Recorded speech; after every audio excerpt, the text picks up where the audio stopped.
আমার গল্প 9। আজকে হচ্ছে 30শে জুলাই। আজকে এটা সুনামি আসার কথা ছিল, সেই জন্য সবাই ভাবছে সুনামিটা এসছে এবং আমরা ঠিক আছি কি না।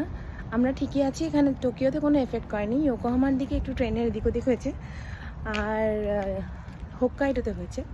যাই হোক, আমি এখন কলকাতার দিকে যাচ্ছি। এখন বাজে ওই 8টা নাগাদ মতন বাজে। আমার আজকে লেট হয়েছে ফিরতে, তো ভাবলাম অনেকেই আমার এই গল্পটা দেখে, তাই জন্য অনেকদিন করা হচ্ছে না, যে করেই ফেললাম। তো আমি এখন কলকাতার দিকে এগিয়ে যাচ্ছি ওই গলিটা দিয়ে। তো এখন বাড়ি গিয়ে রান্না করব। আর আমার আপডেট বলতে কিছুই গোছানো হচ্ছে না, সব নোংরাভাবে পড়ে আছে বক্স, সেই জন্য বাড়ির কোনো রকম ভিডিও করা যাচ্ছে না। ওটা কোন জন্মে করতে পারবো আমি জানি না। আশা করছি 25 সালের মধ্যে করব, না হলে ক্ষমা ঘেন্না করে 26 সালে করলেও সবাই দেখো। এই হচ্ছে আমার রিকোয়েস্ট। আমার গল্পর 9 এখানে আলো আছে, এখানেই শেষ করি। আমার গল্প 9 এখানেই শেষ করলাম। 10-এ আরও কিছু ভালো ইনফরমেশান দেওয়ার কোনো ইনফরমেশানই নেই। যাই হোক, আমরা সেফ আছি, ভালো আছি, এটুকুই।